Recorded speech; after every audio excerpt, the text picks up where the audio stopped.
Hey everyone, I'm Travis, and in this video you're going to see me put these mirrors on this truck. Enjoy.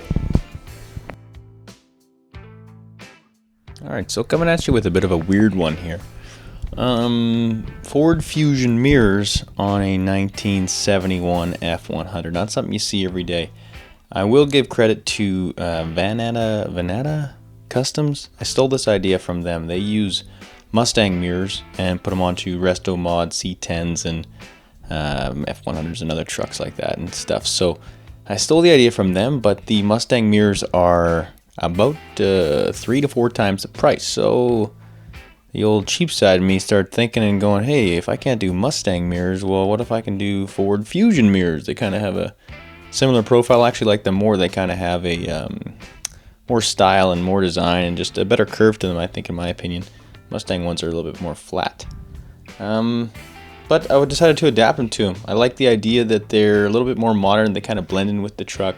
The original ones, to me, they just kind of look like mirrors that were just bolted onto the truck and kind of an afterthought, where mirrors nowadays are kind of a mixed into the car or taken into the car in consideration to the design and everything like that to go with.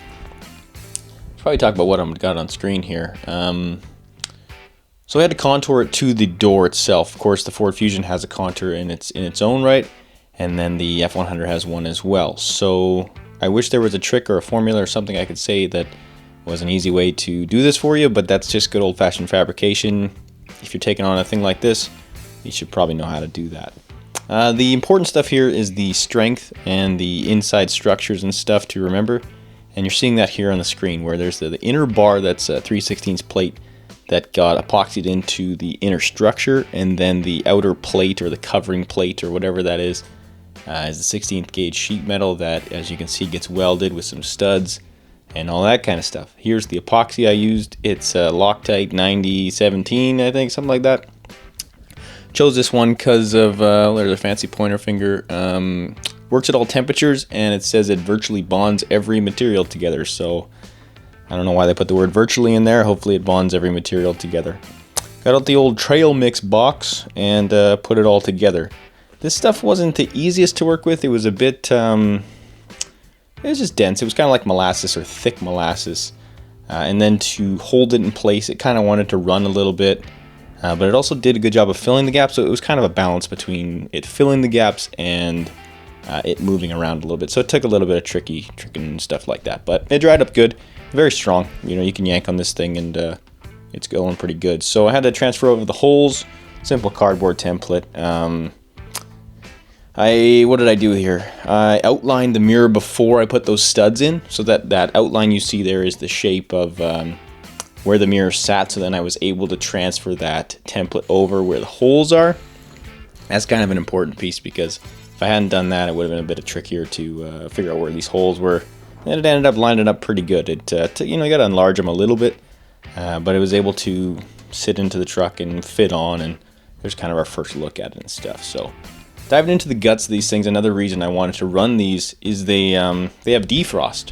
This is going to be a daily driver, so I'm up in the Pacific Northwest. It's rainy, it's wet, cold, all that stuff. You pop on the defrost in the morning, that'll be nice.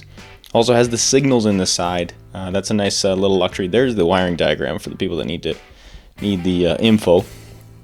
Has the signals, as you see there, which is good for safety. I like the look of it. I think it's pretty cool. I could put a sequential light there as well.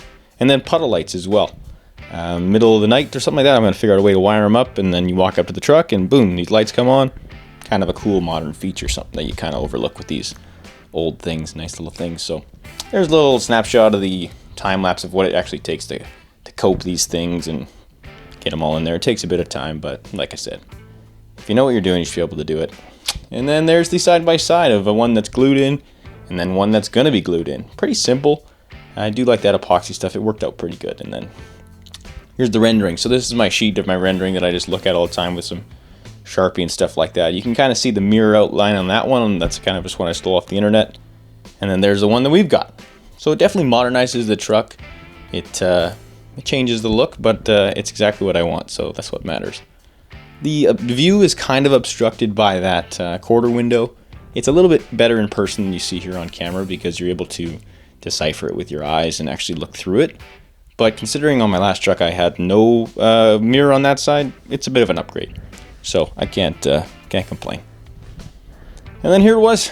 I was, like I said, really happy with it. I think it's a really cool feature. It definitely is a different look. It's not your average truck out there. It's probably some people that are going to hate it, but let them hate it all they want. They can do what they want on their truck. I'm doing what I want on mine, and that's the beautiful thing about hot rods. So really happy with it. As I said, changes the look. It's something different, but it has those modern features and the design and flow that I was looking for to take into this project. So hope you liked the video. Take care. See you later. Enjoy the whatever.